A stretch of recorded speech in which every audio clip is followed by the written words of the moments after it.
Eh, mo kí ẹni tó bá wò mí, mo kí ẹni tó bá padà wò mí. Mo kí wa bá ṣe ń kíra ní kí ọlá ìkí gẹ̀kí ẹ̀yẹ kí tó lógo jùlọ ní ilẹ̀ káàárọ̀ àjíire. Mo ṣe ẹ̀làbọ̀rú ẹ̀làbọ̀yẹ ẹ̀làbọ̀ ṣíṣe fún gbogbo wa pátápátá.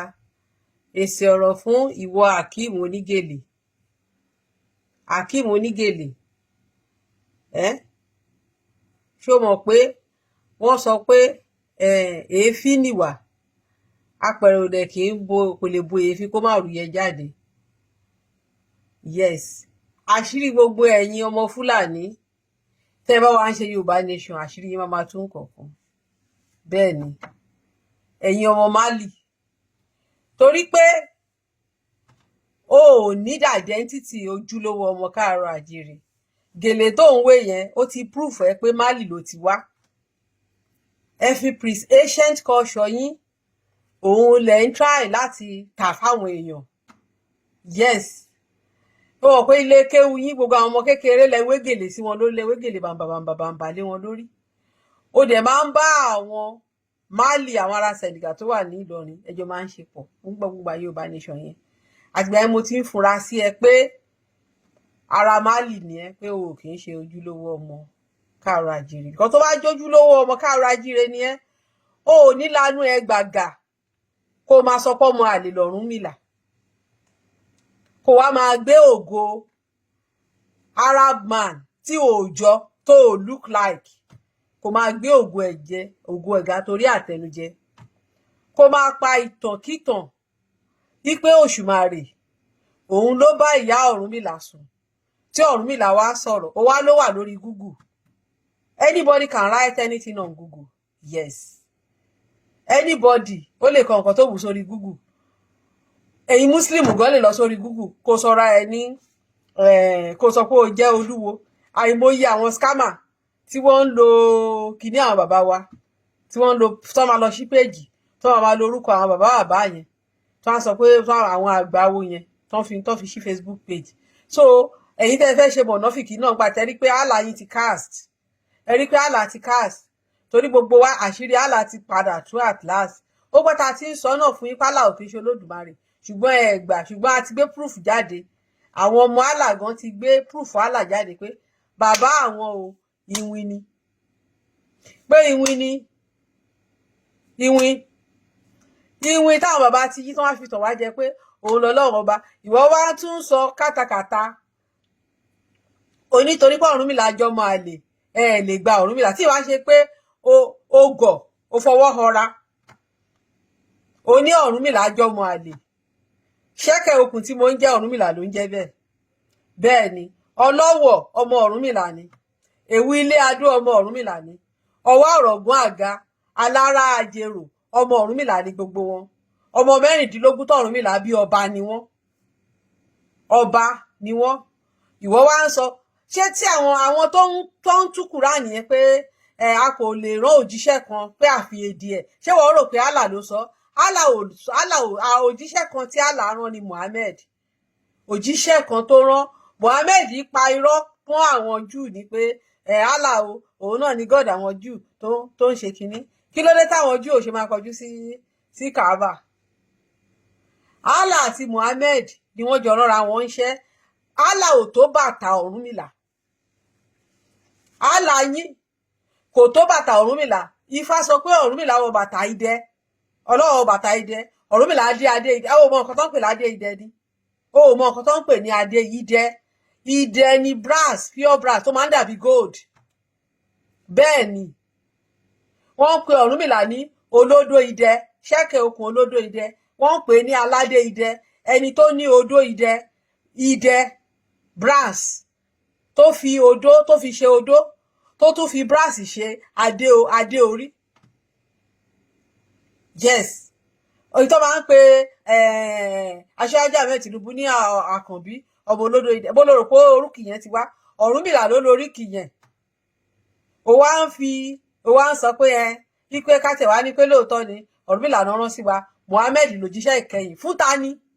Òjíṣẹ́ ìkẹyìn fáwọn àwọn Aráàbù ni. Muhammad ò ń ṣe òjíṣẹ́ ìkẹyìn nílẹ̀ káàárọ̀ àjíire. Ṣé rí gbogbo time tẹ́ fi tàn wá jẹ tó ń sọ fún wa pé ànábì ló kẹ́yìn? Bó ló ti kẹ́yìn? Olódùmarè tiwa ò ní òjíṣẹ́ ìkẹyìn. tẹ́ bá béèyàn bá ṣe ń ṣìnà náà ni Olódùmarè àtúnṣe máa rán àwọn èèyàn wá láti wá máa tọ́ wa sọ́nà. So ńgbà táwọn bàbá yín ti wá láti Málì tán ti wá pa irọ́ táwọn bàbá yín wá pa ńgbà náà tí ó ti tẹ́tí establish, ẹ mú irọ́ wá, ẹ wá tú irọ́ yẹn séde wa, ẹ wá bẹ̀rẹ̀ sí ní kó àwọn wa, ẹ wá ń ṣì ọmọ lọ́nà.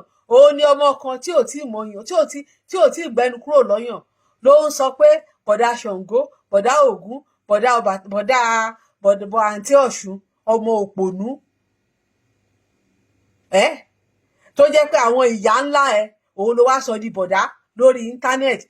Ibi tí ẹ bá ilẹ̀ káàárọ̀ àjíire dé nìyẹn. Ibi tẹ́ ẹ bá ilẹ̀ káàárọ̀ àjíire dé nìyẹn.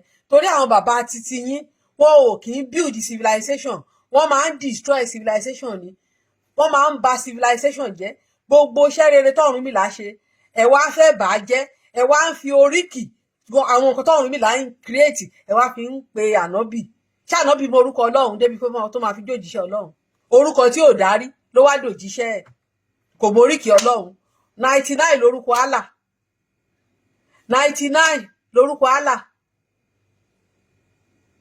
O ò lè rìn Ọlọ́run bẹ́ẹ̀.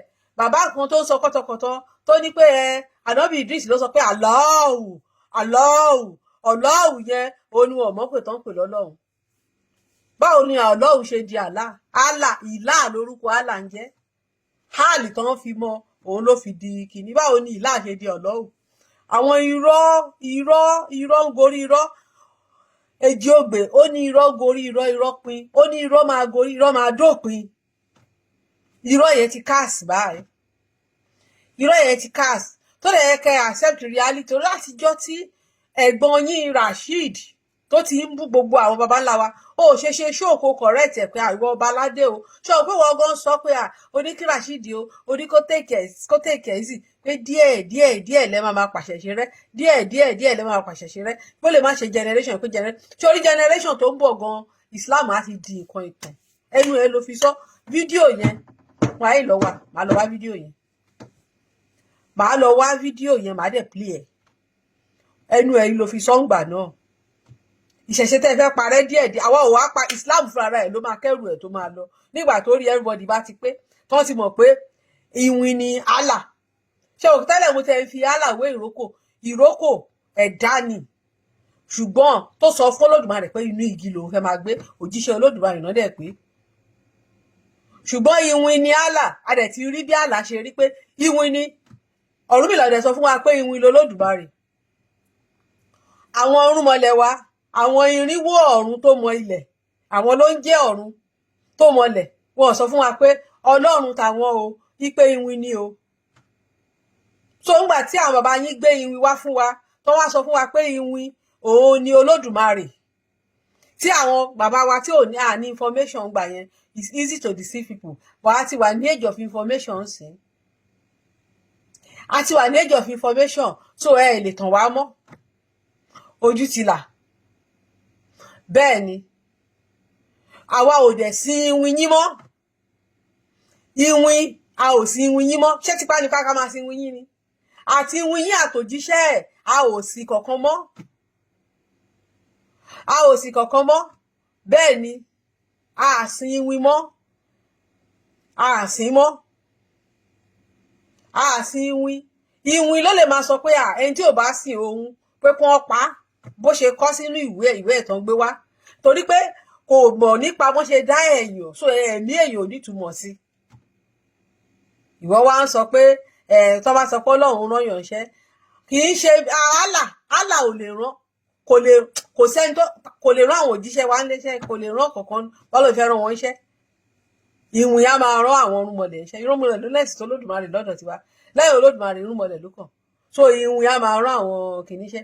Àwọn ọba wa gan orí wọn sì máa pé padà nígbà tẹ́ tàn wọ́n jẹ, tẹ́ forí adé, táwọn orí adé wọ́n lọ ń forí balẹ̀ fún ìwìn. Táwọn orí adé lọ ń forí balẹ̀ fún ìwìn. Wọ́n ń forí balẹ̀ fún ìwìn. Oore wo ni ìpáṣèdí ta fẹ́ máa fi sin Allah? Oore wo ni Allah ṣe fún wa? Àwọn èèyàn sá àsálà fún ẹ̀mí wọn, wọ́n lọ sí ìlú Allah. Bóyá àṣàntàn, bóyá òun ló pa wọ́n, Allah ò lè rescue wọn. Nígbà COVID-19, ojúbọ Allah wọn ti pa ni náà. Ẹ̀dẹ̀ ní gbogbo agbára wà lọ́wọ́ Allah.